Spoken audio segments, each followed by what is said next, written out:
से न्याय की गुहार लगा रही हैं हमारे देश की बेटियां, हमारे देश का गौरव महिला पहलवान।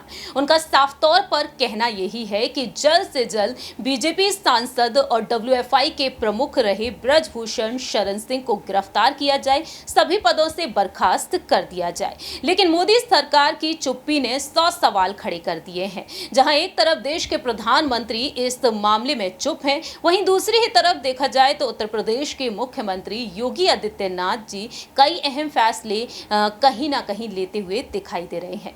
ऐसा हम इसलिए कह रहे हैं क्योंकि 5 जून के दिन ब्रजभूषण शरण सिंह का अयोध्या का दौरा था, जिसे रद्द कर दिया गया है, जिसके बाद तिलमिला उठे हैं ब्रजभूषण शरण सिंह।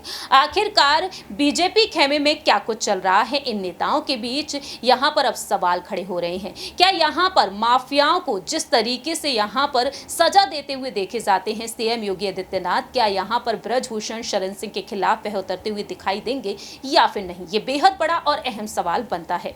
नमस्कार, मैं प्रांशी राठौर और आप देख रही हैं नेक्स्ट 9 न्यूज। दरअसल आपको बता दें कि एक वक्त ऐसा हुआ करता था जब सीएम योगी आदित्यनाथ और ब्रजभूषण शरण सिंह एक दूसरे के साथ बेहतरीन बॉन्ड साझा किया करते थे। लेकिन एक वक्त ऐसा आया कि कहीं ना कहीं दोनों का बॉन्ड ये टूटता हुआ नजर आया और आज कहीं ना कहीं पुरानी अदावत यहाँ पर देखने को मिल रही है। सवाल यहाँ पर ये खड़े होते हैं कि सीएम योगी आदित्यनाथ, जिनका नाम सुनने के बाद जहन में सिर्फ और सिर्फ यही 2 शब्द आते हैं, एनकाउंटर और बुलडोजर।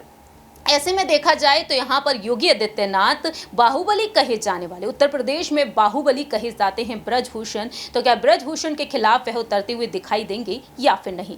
दरअसल आपको बता दें कि ब्रजभूषण शरण सिंह की 5 जून को रामनगरी अयोध्या में रैली थी, जिसे अनुमति नहीं दी गई है। भाजपा के अंदर खाने को लेकर अब नेताओं में नाराजगी बढ़ने की बात भी सामने आ रही है। कहा यह भी जा रहा है कि उत्तर प्रदेश के मुख्यमंत्री योगी आदित्यनाथ ब्रजभूषण शरण सिंह की अयोध्या रैली से संतुष्ट नहीं थे, क्योंकि पूरे प्रदेश में अपराधियों पर कठोर कार्रवाई कर अपनी एक अलग छवि उन्होंने बना रखी है। ऐसे में इसका नेगेटिव इफेक्ट पड़ सकता है। भाजपा सूत्रों के मुताबिक योगी आदित्यनाथ कतई नहीं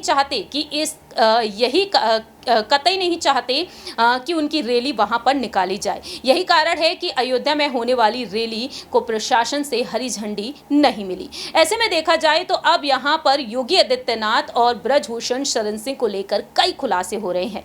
दरअसल आपको बता दें कि 10 पहलवानों की तरफ से एफआईआर दर्ज कराया गया और बीते पिछले दिनों दिल्ली पुलिस ने पर्याप्त सबूत न मिलने की बात कही और ब्रजभूषण को गिरफ्तार नहीं किया गया है। यहां तक कि ब्रजभूषण शरण सिंह के खिलाफ दर्ज है पॉक्सो एक्ट हटाए जाने की बात भी सामने आ रही है। इसी बीच यहां पर यूपी में सियासत तेज हो चुकी है। सीएम योगी आदित्यनाथ के पहलवानों के आंदोलन और ब्रजभूषण शरण सिंह पर लगते आरोपों के बीच अब यहां पर तमाम चर्चाएं हो रही हैं। दरअसल आपको बता दें कि एक वक्त कभी सीएम योगी आदित्यनाथ और ब्रजभूषण को करीबी माना जाता था, लेकिन बीते पिछले दिनों में दोनों नेताओं के बीच की दूरी साफ दिखाई दी। माफियाओं पर चल रहे बुलडोजर एक्शन की चपेट में ब्रजभूषण की फैमिली भी आई थी।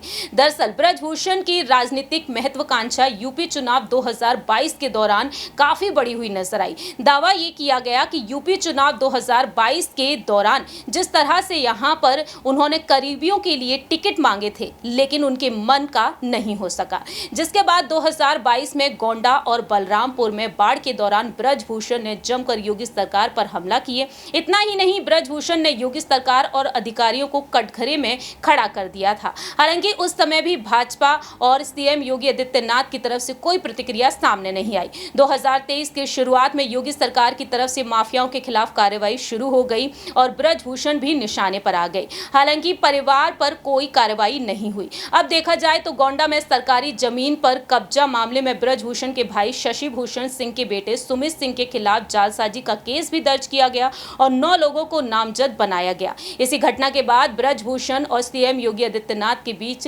सब कुछ ठीक नहीं चल रहा है, ये बातें सामने आई हैं। अब देखना यहाँ पर ये होगा क्या ब्रजभूषण के खिलाफ कोई कड़े एक्शन लेते हुए नजर आएंगे सीएम योगी आदित्यनाथ, क्योंकि किसान नेता लगातार यहां पर आगे बढ़ रहे हैं। भाकियू के अध्यक्ष राकेश टिकैत ने लगातार अपनी बात रखी है। खाप पंचायत लगातार यहां पर प्रदर्शन करती हुई नजर आ रही है और उनका कहना साफ तौर पर रहा है कि प्रधानमंत्री और राष्ट्रपति द्रौपदी मुर्मू जी को अब इस मामले में जल्द से जल्द अहम फैसला लेना चाहिए। ज्ञापन सौंपने की बात वह लगातार अपनी रख रहे हैं। इस खास रिपोर्ट में इतना ही। बाकी की तमाम अपडेट्स के लिए आप देखते रहिए नेक्स्ट 9 न्यूज़।